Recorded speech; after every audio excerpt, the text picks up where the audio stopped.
Ladies and gentlemen, we are joined by the man, the myth, the legend, Mr. Faux Pelini. How you doing, my friend? Hey, Adam, how's it going? That's quite an introduction. Appreciate that. Dude, I appreciate you joining me. So I promised the fans I was going to grill you. Like, this is going to be a heated session. Can you handle it? Oh, man, bring it on. All right. Let's do it. Monday afternoon. I like it. My first question, how is the cat doing? The cat is good. The cat, it's speaking of myths and legends, the cat's there. I actually have, I don't know if I should say too much about this, but I have my family has cats in real life. So there's actually real life, cat in the Faux Pelini life. And they're doing well. The cat's doing well. What can I say? All right. So full disclosure, the Carrikers will never have a cat in our house. We are dog people. We are not cat people. Sorry. And we are not snake people. My son's favorite animal is a rattlesnake. I'd be more like you on that front, but I get regularly outvoted in my house. My son's favorite animal is a rattlesnake, and he keeps asking for a snake in the house, and I'm like, no. And if you get one in your house one day, I will not come visit you. I will stay in a hotel and see the grandkids that way whenever that time comes. All right, next question. All right, what is Faux Pelini doing now? What are you currently doing at the moment? Like doing in life creatively, or what am I doing standing in this room as I'm talking to you right now? All right, let me expound on that just a smidge. When people follow you on Twitter, okay, what are you tweeting about at the moment? Like, what can people expect to see from you on Twitter? Well, people probably noticed I've been tweeting less probably lately the last couple of years, and especially the last 6 months. I mean, I'm still there, still try to throw up, smart aleck things whenever I can, but what I try to do is stay, whatever the latest sporting event, current event is that people seem to be paying attention to, that I'm paying attention to.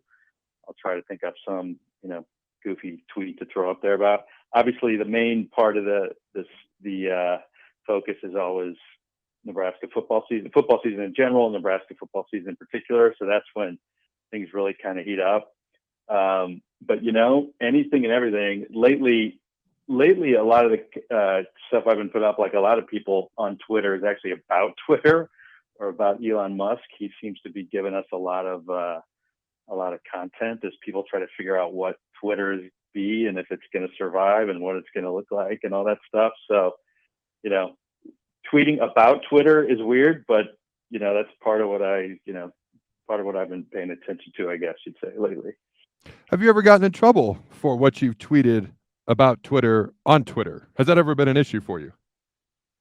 It's a good question because I don't think anybody really knows. Most of the time, you don't really know if you're being punished by Twitter for tweeting about Twitter. I know that there are some tweets that I put out about Elon Musk specifically, which he's just fun to tweet about because he's got, again, great content creator. No matter how you feel about him, he seems to want the spotlight, and where we all give it to him. But I've actually tweeted some stuff about him or to him, just replying to him and stuff that definitely get fewer views than you would expect or compared to other tweets I send. So there's definitely something going on. I know he's not being honest about what he's, who he squelches and how he squelches them. So that's kind of funny. It's kind of a funny mystery, but really interesting. When you say something bad about Twitter, or when you say something bad about Elon Musk, mysteriously, it kind of gets tucked away behind some invisible wall, so not as many people see it. So if people aren't seeing my tweets about Twitter, that's probably why. All right. So getting back to Pelini, the cat, things that matter the most on planet Earth. All right. How did Faux Pelini get started? Did you just start an account, start tweeting funny things, and it took off? What was the inspiration behind the Faux Pelini account way back in the day, for those who don't know? Way back in the day, yeah. So it really just kind of came about when, this is going way back. I mean, I'm telling you, I think it was 2010. That was when Bo was kind of like at the peak of his most bonus of being bonus. Crazy, I like it. The caricature of who we are, or who we think as being. Remember that I think it was the A&M game where he screamed at Taylor Martinez and like having attorneys went to the locker room and called his dad and all that weird stuff out. And, Yeah. Carl was, getting into it at the 50-yard line after games. And it was really peak Bo. And I just started to get to know Twitter at that time and decided, I can't even remember why I did it. I think it was bored late one night and just got the fake Faux Pelini Twitter handle and just started tweeting. I guess I was looking for some sort of creative outlet because I started, tweeting as Faux Pelini. I quickly got to know the rules of Twitter around impersonating people versus being a parody account, because I think my Twitter handle originally was just Coach Faux Pelini, which is not cool and any stretch, where I was kind of pretending to be him. I wasn't really thinking it through, and Twitter quickly slapped me down for that, and made me change it, and that's where the Faux Pelini handle came around. But just to make clear that this is not Bo Pelini. I thought it was funny that they thought that people might think it was actually him, these crazy tweets. So I had to change that.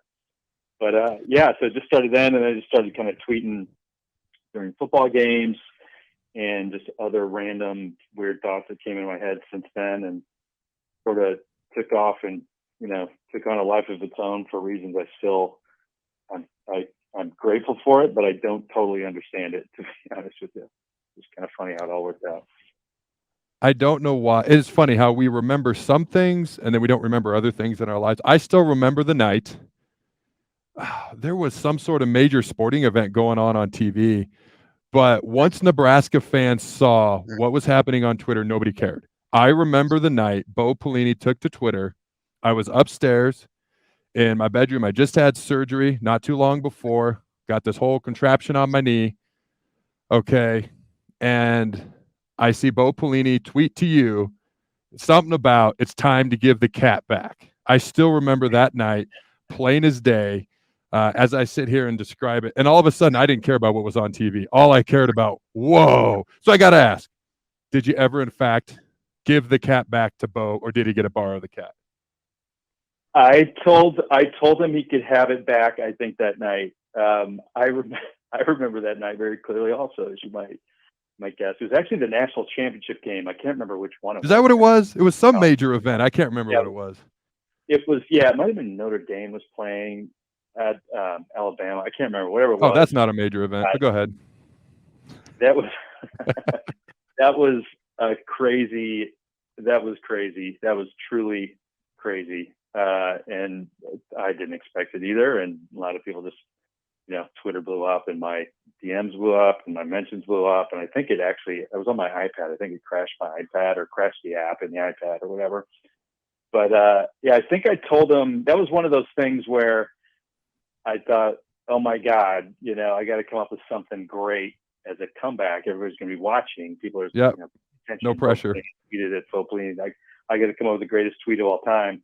I don't even remember what it was, other than, to answer your question, I think I told them he could have it back or something like that. But I remember being very disappointed. I felt like I whiffed.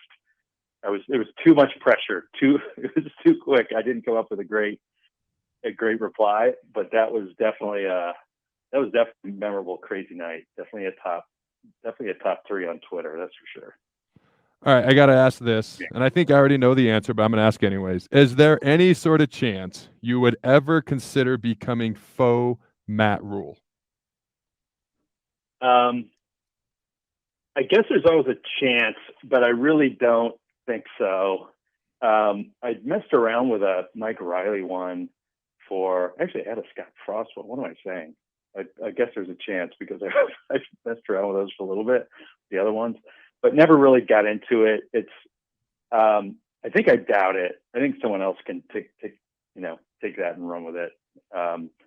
Because it takes a lot of, not to make it sound like it's something bigger than it is or more complicated than it is. I mean, it's just Twitter, but it takes some time to really kind of think about how you're going to do it and come up with, make sure it matches the voice of what a pretend character is, or like an amplified version of whatever the guy is that you're pretending to be. Yeah, and I don't know what, I definitely know what the amplified version of Bo Pelini is, which is, a crazy maniac who screams at mailmen. I don't know what the amplified version of Matt Rule is. maybe just a super nice, chatty, talkative, nervous guy or something. And an amplified version of Scott Frost, I don't even know what the regular version of Scott Frost is, much less the amplified one. And so I don't know. Someone else can figure that out. I don't think it's going to be me. I get it. I totally get it, dude. All right, we got a question from Guilt Nerd. All right, Mr. Foe.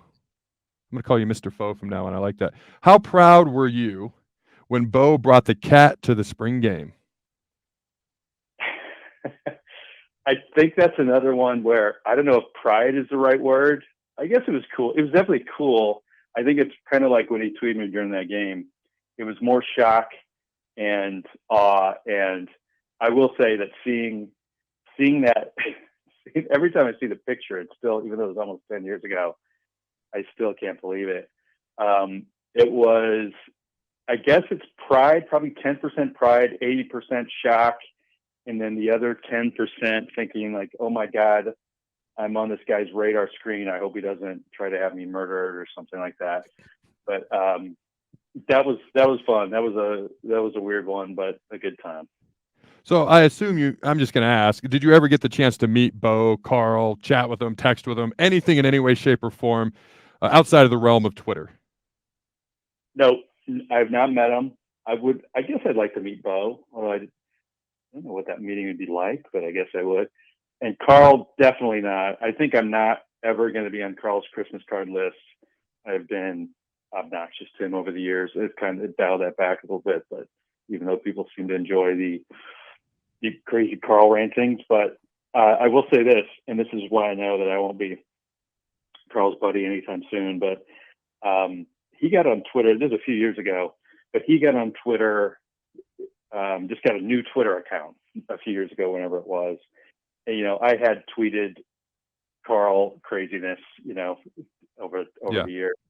And he got on Twitter, and everybody alerted me really quickly, like, oh my God, Carl Pelini's on Twitter. You got to follow him and interact with him or whatever. So he'd been on probably an hour, maybe less than an hour, when people were letting me know that. So I quickly went to his profile to see if it was really him and everything. It turns out, yes, not only was it him, but he had already blocked me within a half hour of putting up the account. So I don't think we're going to be best friends. All right. You guys won't be exchanging Christmas cards, I guess. I will say this. So Bo was the D coordinator my redshirt freshman year. Carl helped coach the defensive line. Obviously, Bo's a fiery guy. I think Carl is just as fiery, just in a not as demonstrative type way. The other thing I kind of noticed over the years, and I don't mean this as a negative thing or a positive thing, just an observation. Maybe I'm wrong. Carl seems just a little bit more sensitive maybe than Bo, whereas Bo will get mad, but he might not block you on Twitter. He might just unfollow you, whereas Carl might get mad. He's going to go straight to blocking you right away. So I don't know. Take that for whatever it is. Last question I got for you, and I'm going to leave this up to your discretion because I'm just looking for a peek behind the curtain of the man behind Faux Pelini. But obviously, you share whatever you want to share and whatever you're comfortable with. So my questions are this. Are you a Nebraska fan? Are you from Nebraska? If you're cool, do you still currently live in Nebraska? If you're cool with answering that. And what do you do for a living? Again, 3-part question. You can answer all 3 or 0, whatever you're cool with. Yeah, I'll give you some because some of this is out there and other interviews that have really been out there. But huge Nebraska fan. I grew up in Omaha. I'm a huge Nebraska fan and still a huge Nebraska fan. Will always be a big Nebraska fan. That's kind of what this was born out of. And that's what my tweeting during games kind of became. Those were actually probably my crazy ranting feelings and thoughts, what happened during games when I'm, experiencing the games, whether it's good or bad, mostly bad lately. But when you see those tweets during the games, that's not made up. That's me probably. Yeah. But I grew up in Omaha, huge Nebraska fan. I live in the Chicago area now. And, so there's a pretty good Nebraska contingent here that it's good that, we'll try to go to a bar and get to games. I go to the Northwestern games whenever they're in town, so that's fun too. But it's the Nebraska fan part of the Twitter account and the tweets is definitely authentic. That's part of the deal and probably always will be. Well, I appreciate you taking the time. As always, I'll continue to follow you on Twitter. All right. I know you're thinking about them tweets before you send it out. I always enjoy them, so I appreciate it. Thank you for your time, my friend. You got it, Adam. Take care.